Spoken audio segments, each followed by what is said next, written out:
Welcome to Happy Talks with Dr. Alice and Donovan. Dr. Alice Fong is a holistic naturopathic doctor and founder of Amor de Soi Wellness. And Donovan Jensen is a software engineer and founder of HowToHappy.com. Together, they're out to cause more happiness in the world.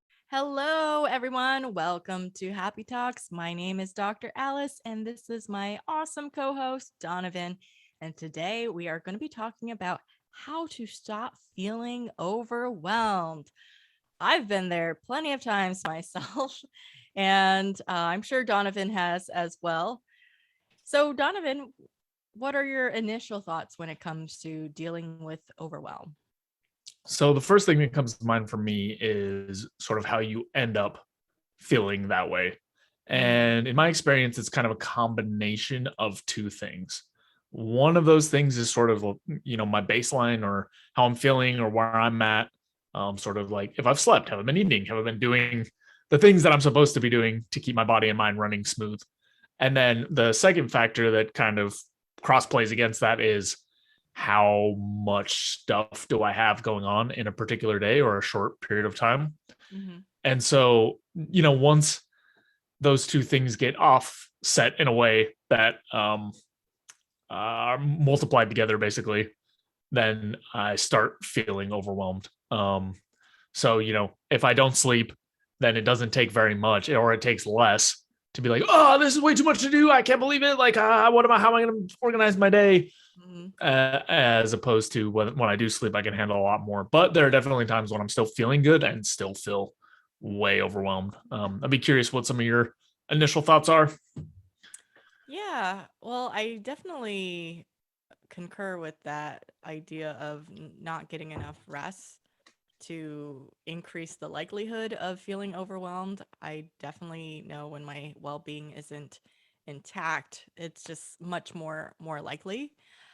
For me, when I think of being overwhelmed, it's usually something like a big project or something that or maybe it's like a ton of mini projects and I just feel like I can't have a grasp on any of them and I can't do any of them well because I'm so overwhelmed and I can't focus and I feel like I'm pulled in a lot of different directions. Or just like the bigger task at hand. Like I'll give an example, like my wedding, I was actually overwhelmed. I mean, I got engaged in February and then the wedding was in October, so I really had like 8 months, which I guess in wedding planning terms is relatively short. But I really, for the first 2 or 3 or maybe 4 months, I was resisting doing it or planning. I wasn't excited because it just seemed too overwhelming for me because there was just so many little things to do that I just procrastinated and put it off. But until I started using my productivity coach that I use for my business to actually help me do things for the wedding. So we would just tick on one wedding thing a week, and so it didn't feel as overwhelming when I just broke it down into smaller tasks, like simpler tasks each week versus like thinking of like, oh man, there's like a million moving parts to come together for this one big event. Like thinking about like all the things that have to come together rather than like one thing at a time helps me get out of the overwhelm when it's just like, oh, all I'm doing is collecting uh email addresses and that's it for this week. And I'm like, okay, that doesn't seem too bad of a task. The other thing I notice is that helps me deal with overwhelm is just kind of when I'm overwhelmed, when it's literally a ton of tasks to do, for me to just be in communication with the people that are involved. And maybe that's being like, hey, I need a extension. I don't think I can achieve this in the time frame that you want me to, if that's within reason, or cutting back on my other obligations and being like, I got this really big work project going on. That means, hey, maybe we'll have to sacrifice our date night for this week, but we can have 2 date nights the next week to make up for that if that comes in hand. So to kind of readjust my schedule accordingly. So yeah, that's where I'll start. So I'd be curious, based on what you said, do Mhm. you experience overwhelm or associate that word with something of like a more long-term feeling or something shorter? And I will color that by saying, for Mm. me, when I experience being overwhelmed, it's almost always an acute thing, right? It's always like a Yeah, heightened emotion of right. like, oh God, oh no, what am I gonna do? And then, when I step back and bring the emotion down, I still Mhm. may have a ton of stuff to do. Yeah. And I actually can't think of off the top of my head like the word that I would describe that's Mhm. not overwhelmed, but I still have a ton of stuff to do, and I don't know if I can do it all. But I'd be curious kind of how that experience maps for you. Yeah, I say it varies in degrees. What came to my mind was I do agree that most of the time it's more of an acute situation where I'm like, oh, I just have to get through this thing and then I'll feel less overwhelmed and I can relax. But I have had times and periods where I'm just constantly taking on more and more. So I'm just in like a perpetual state of overwhelm. And that is not fun. That just reminds me of medical school because it's like, you just get through like a ton of finals and maybe you get a week to breathe and then you're just back in like head into the book studying and it's just like 4 years of overwhelm essentially. So I think it comes down to learning to regulate your nervous system, managing your time really well, being mindful of your well-being, realizing you can only do so much and being okay with that. Like, don't burn yourself into the ground. Don't like sacrifice sleep because that doesn't really help my productivity. That all you can do is like the best you can. And you can try to learn to be more efficient. Like with medical school, I would study till like 4 in the morning, and I found that doesn't really actually help me do well on my tests when I do that, trying to cram as much as I can. But when I took time for sleep, took time for my well-being, learned to manage my time and not procrastinate with my studying instead of like waiting till like the end of the quarter to like cram all this knowledge in, like being diligent through the course of the quarter, as well as being mindful of am I really efficiently learning? Am I just reading a book and I'm reading the same thing like 5 times and still not getting it? I have to find a different way of learning. And for me, that was having study groups to be more efficient at learning is me like trying to explain it to someone else. It's a more of a proactive way of learning so I can cut back on the time spent versus like reading the same thing over and over again and still not getting it. Yeah, that makes a lot of sense to me. As you were kind of talking it out, an idea sort of bubbled up in my mind, Mhm. which is, to me, overwhelm is kind of this. I mentioned this a little bit at the start, but it's kind of a combination of when you have so much, task wise going on in a short period of time, Mhm. and that is paired up against how much you feel you're able to handle. And so Right. you started talking about some of these things, but basically the way to stop feeling overwhelmed or reduce it is to start working against one of those pieces, right? Which is to say, Mhm. either you mentioned this, like change the timeline, give yourself more time to do the tasks, change the Right. tasks, like you were saying, be more efficient, figure out ways to do the things that you need to do better or more easily, or delegate or pay someone or whatever you can do, Absolutely. or figure out the ways to sort of reduce that heightened emotional response, right? Sometimes that's just like take a step back, meditate, figure out how to restructure the work. I know a lot of times for me, I get super overwhelmed because I have all these kind of half floating ideas of like, I need to do this, I need to do that. And then once I actually write them all out and see what I need to do, and I can focus on one at a time instead of having them floating around, that helps a lot. But just as you were sort of talking, it came to me like, oh, now I think probably that's the way to reduce overwhelm or make it less likely you feel it is, to see these different factors at play and then start operating on whatever lever you have at your disposal. Right. Absolutely. Yeah, I agree. I kind of visualize it almost like a pressure cooker. It's like the pressure is building up and you just have to like release the valve enough times. But now I think I've developed enough self-awareness to realize, okay, I feel like the pressure building, let's release the valve before it like blows its top off and I lose it completely and snap at people or just have a meltdown. I just like do things to release the pressure before it becomes too massive of a pressure cooker. I remember a time, actually, I just thought of another incident where it wasn't necessarily so much tasks to do. This is a different form of overwhelm, in that, in my work, helping people with their mental well-being, sometimes people are sharing very heavy emotions and struggles that they're dealing with. And I had, I think, a couple in the same day that was just very kind of like emotionally taxing, for them, but also on me, just to receive it and to just be with that and be present with them. That in itself was a lot. But then there was just like these minor things that just like in my life outside of work that just didn't go as I had hoped to.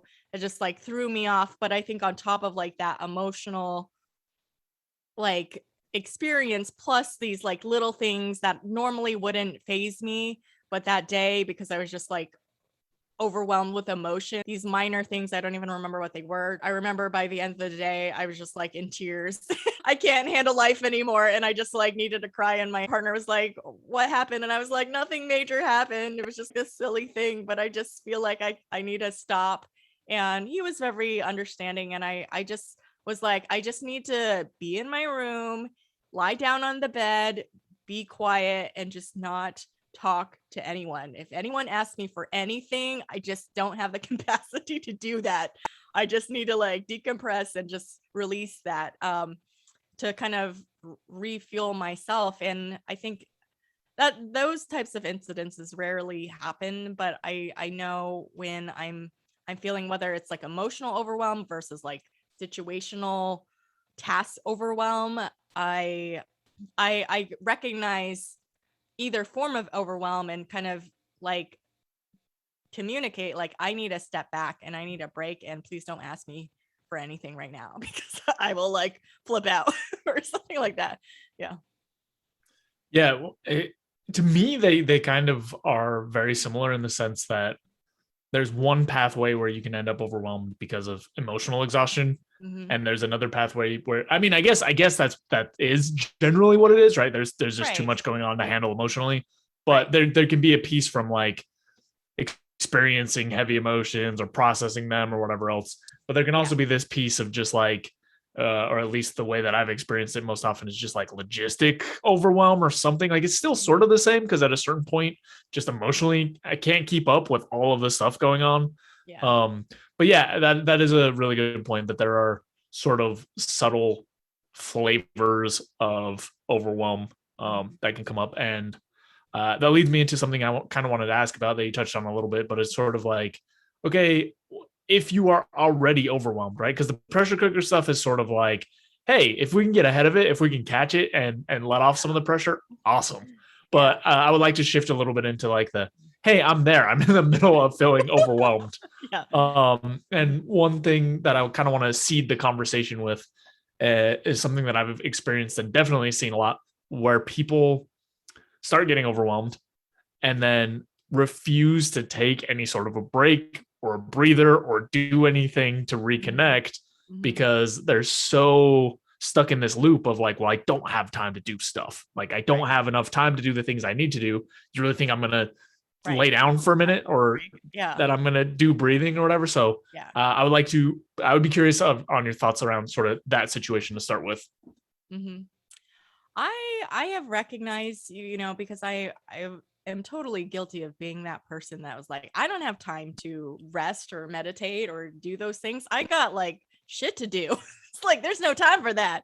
That I'm very guilty of being that person. But I think just through my life experience and recognizing that, no, actually, those are like the critical times to rest, because I'm actually not really getting anything done. I'm just frantically frazzled and worrying about stuff. And all that time I spend worrying about doing those things I need to do, I could be doing the things, but I'm not clear-headed enough or focused enough. I'm just like in this overwhelmed state. And then I'm like, not necessarily, either I'm not doing it or I'm not doing it very effectively, or I'm just kind of like half-assing it. And it just doesn't feel like it's like shoddy work if it's anything. And so I realized when I take a moment, like, and this is something I say to a lot of my patients, is like, you got to slow down to be able to speed up. If you don't like rest, recharge your battery, then it's like I'm a frazzled mess and I don't feel very productive. I feel like constantly stretched and overwhelmed. And I realized this, and I've shared this in previous episodes of how, I've kind of first discovered this when I took on a meditation challenge for like a few weeks. Well, actually it was like a morning miracle challenge. And I meditated and I exercised every morning for, like I'm always like always that person. I don't have time to meditate every day. And I committed to meditating every day for at least 5 minutes a day in the morning. I committed to exercising at least 10 minutes a day. So it's like 15 minutes. Okay. Even though I don't feel like I have 15 minutes all the time, I just committed to doing that for 3 weeks straight.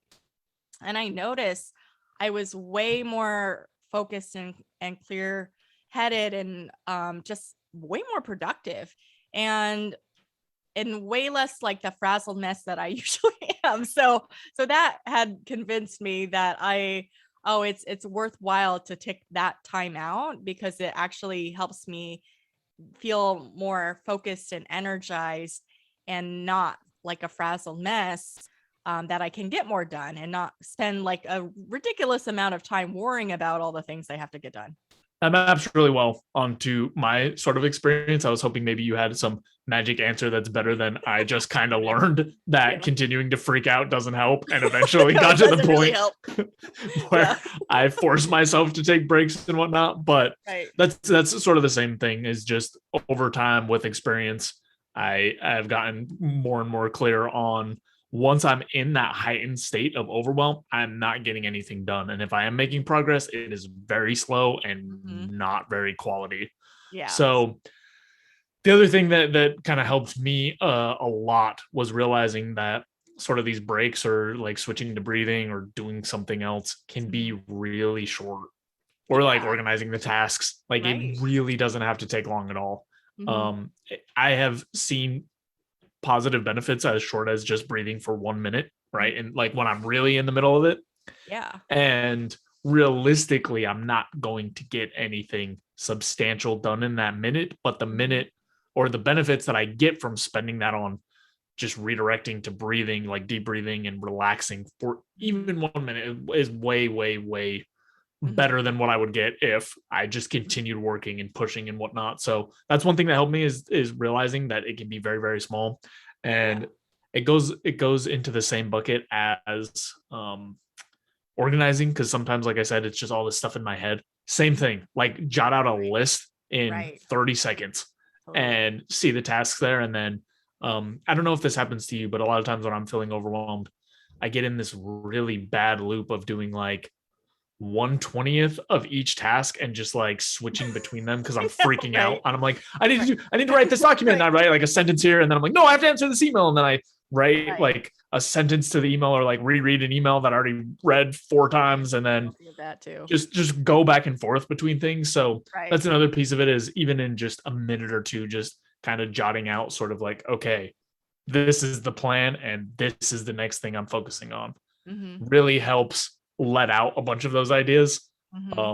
Because trying to do it the other way, at least for me, just keeping it in my head and being like, okay, I'm focused on this, those other things just keep going like, work on me. And then I do. And if I'm overwhelmed, I just keep doing it.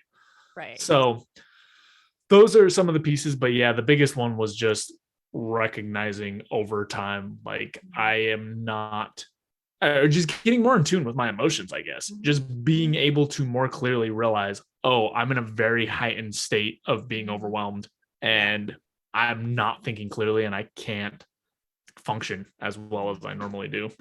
Yeah. Yeah. I think that's really key, is to recognize when you're in that heightened emotional state, because then you realize like your way of thinking isn't as clear or focused or logical even in that sense, and you're distracted and you're overwhelmed. And I get like that's been me. I can relate to that. I'd have like 5 different window browsers open and I'm like, oh, I gotta look at this thing and I gotta do this thing and I gotta like, oh, I forgot to reply to this email or text or all these things. And recognizing the emotion and learning to regulate your emotions, I think, is really key. But the other thing I think would help with that, like overwhelm, and we've just discussed this before in previous episodes, this was just like mapping your tasks out in your calendar versus like having it float in your head, like have it out, not just in a to-do list. I do have my to-do list. And then I kind of like organize it by like, what's the biggest priority? Obviously, I cannot get like these 10 things done today. That's a little much, a little extra. We don't, we got to be realistic with the time we have. And so it's like, okay, let's put the 3 big priorities of the day at the top of the list and let's like focus on just these tasks alone, and everything else, I have to remind myself nobody's gonna die if I don't get this done. Usually usually that's the case, unless maybe you're working in the ER or something like that. But generally, for most people aren't going to die if you don't like respond to their email in 24 hours. kind of a thing.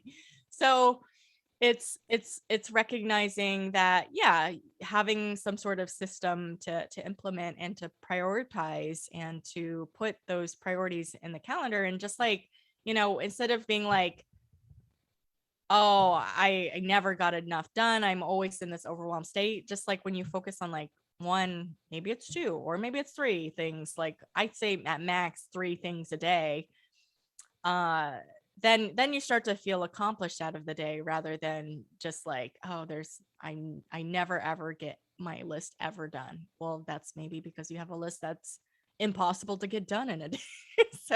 so consider that.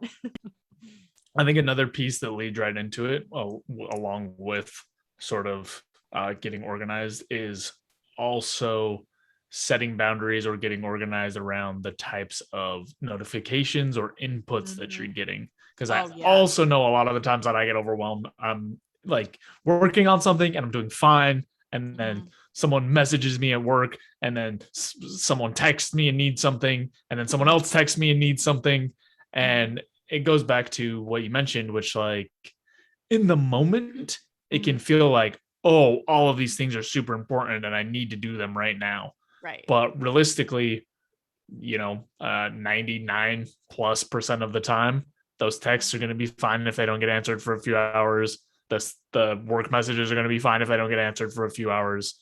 So sort of just controlling, if you're finding that the notifications coming in of tasks or like faux tasks that you didn't anticipate, controlling that stream of input can be really important for not getting overwhelmed.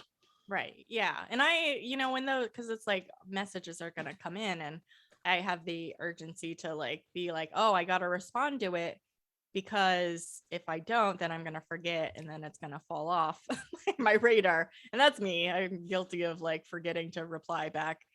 So I if it's an email, I just mark it as unread if I read it, because I like 90% of the time I don't have time to answer it when I first open it, I'm like in the middle of something. So I just mark it as unread because I have like a weird urgency to have all my emails read.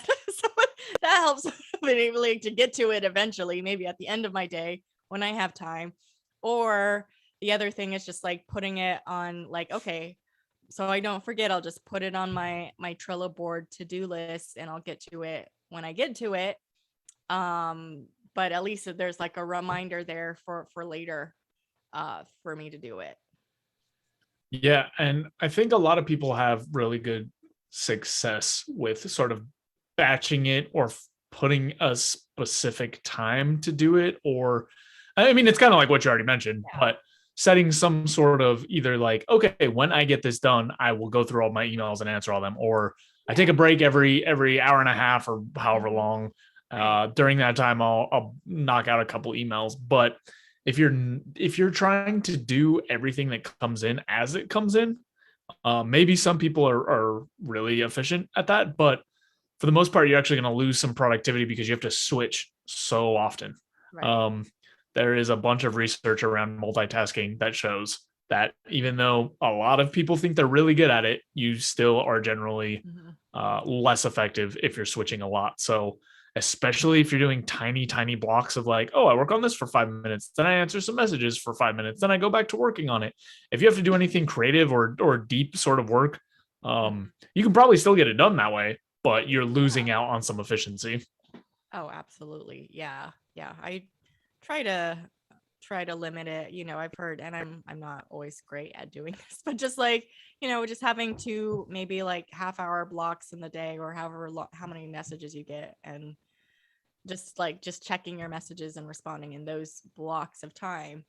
I kind of like, usually most of the time responding to emails and messages aren't like a stressful activity. So it's like sometimes I incorporate it into my decompressing time at like the end of the day, where I'm like, let me throw on some YouTube random episode back, and while I catch up on my messages. That's my multitasking. But like, me watching a YouTube video is not really like critical urgencies. It's just kind of like, okay, I can casually do this as while this is in the background, and kind of do it that way. So Yeah. So I think that's the most important thing, is just finding some sort of system or process that allows you to ingest those whatever potential work might be coming in, right. and sort of triage it, because there might be situations where you do need to pay attention to that stuff, but just knowing beforehand, like how you explained, right, you have a very clear sort of system for doing it. Maybe it's not 100%, but at least you have the idea and like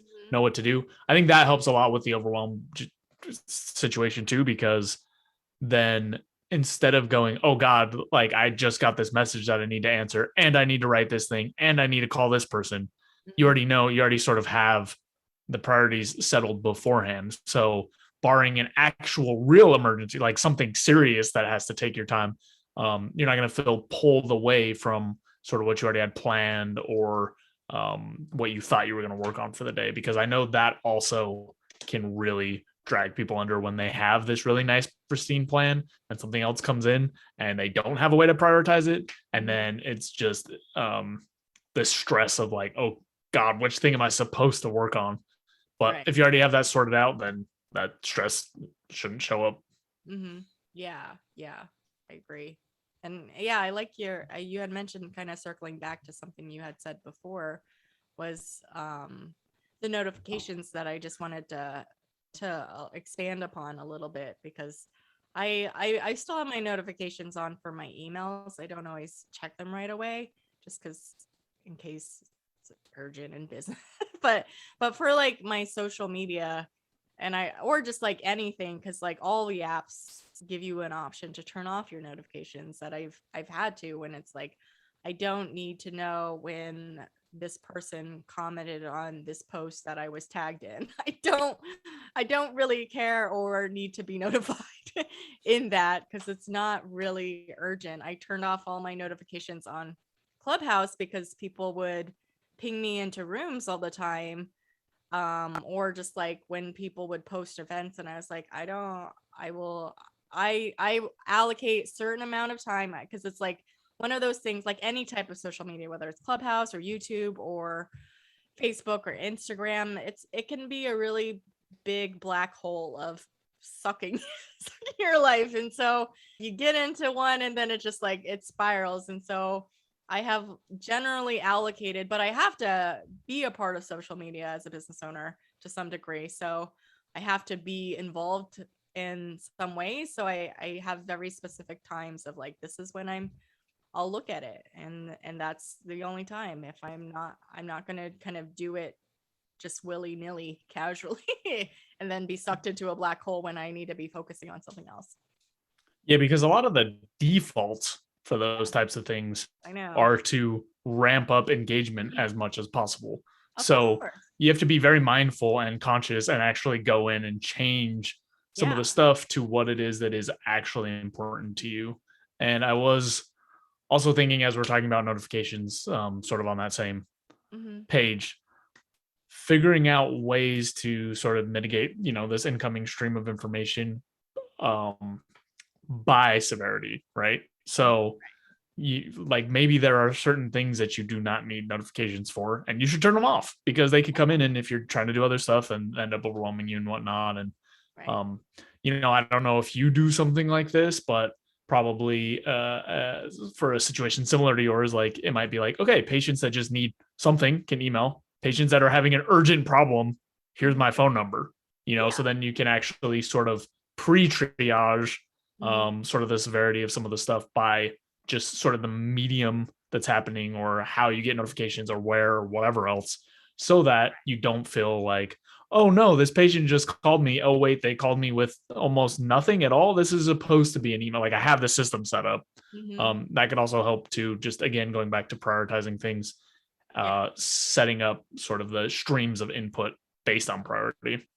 Yeah, no, absolutely. I have people, like a virtual assistant that answers my phones for me. So they usually will indicate, like, I'll get a notification anytime they get a call, and like, what's it about? It'll be like solicitation, and then I'm like, ignore. Or it's like, hey, this patient needs this thing. So I'm like, okay, that'll be at the higher of the list. But usually I do mention, I think this goes, I am generally checking my emails multiple points in the day. I'm not always responding right away. Sometimes it can take me a day or a few days to get back to an email. But if it is urgent, I highly suggest to patients to just write like urgent in cap letters in the subject line. So I'm like, okay, I know this is a major priority. But usually I might like screen it, and it doesn't feel that urgent. So I'll just mark it as unread and get to it when I have more time to do it. Yeah, so I think one of the big takeaways here is, if people are feeling overwhelmed a lot, it's not really about, I mean, you probably want some tools for in the moment when you're actually feeling it. Yeah. But the real solution, or the core of what needs to be worked out, are sort of some more of these time or task management type of processes.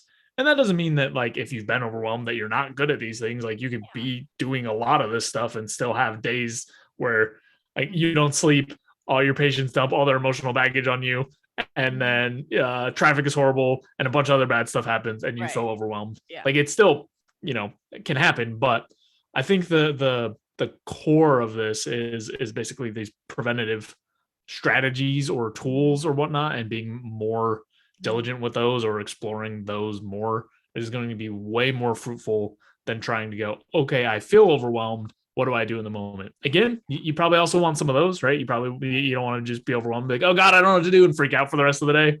But you're going to get the most mileage by focusing on sort of this time and task management type stuff. Absolutely. I do want to add, because I do think like the time and task management is really important and critical, but just to add a different, deeper layer as far as tying it to like the emotional aspects, is not only just developing like the emotional awareness of like when you're in that heightened emotional state, but to realize, and it might require some deeper work with like a therapist or someone, because it might like be a consistent pattern for you of like not feeling good enough. Maybe there's like some childhood wounds that you gotta heal, and realize that if you're in this perpetual state of overwhelm because you feel like you're not good enough, or you take on everything because you want to people please, and you have a hard time saying no, and then that leads to overwhelm, that you got to address more of like that root cause, versus like, helping manage your time, managing your task, getting organized makes a difference. But if this is like an ongoing, consistent thing, you got to look a little deeper. And I think that goes into, dealing with those childhood wounds, or things that could be causing you to believe that you're not good enough, or that you've got to do other things to be worthy. So those are things I think are worthwhile exploring with a professional. Yeah, now that you say that, I take back what I said, and I will revise it with going back to sort of talking about those different pieces that lead to overwhelm. It really matters which one is crushing you. So if you feel like in general or in other scenarios you can, for the most part, kind of manage and process and accept and are comfortable with your emotions and sort of Mhm. checking in with them and being able to recognize what's going on, then probably the time and task management stuff is going to be more useful. If you find yourself sort of feeling having a hard time with emotions or just missing them all the time, not just in overwhelm, but across the number of Yeah, different things, right. then probably that's the area of focus that's going to be more fruitful. That's my updated and revised after Dr. Alice's comments uh, Great. advice.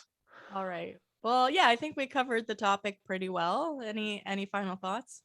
Mhm. No, that's pretty much all of it. I just getting to the root is always going to be more useful. It's definitely nice to kind of know what to do when you're overwhelmed, but more useful to actually figure out what is causing that and Right. get rid of some of that stuff. Yeah. Yeah. To realize that, nobody's going to die. Nobody's going to be disappointed if you don't do everything that's asked of you. It's like, and to be like, hey, it's okay if you say no to things. And that's like a work in progress for some people. So, Thanks for watching. If you enjoyed the video, please take a second to subscribe as it really helps out a lot. If you're looking for more content, there's all sorts of information over at howtohappy.com. And if you want something a little bit more condensed and concise, I've also written the book Mindscaping, which is essentially a framework for optimizing happiness. So we'll have the link there as well. And that's all I've got. Thanks again. I'll see you next time.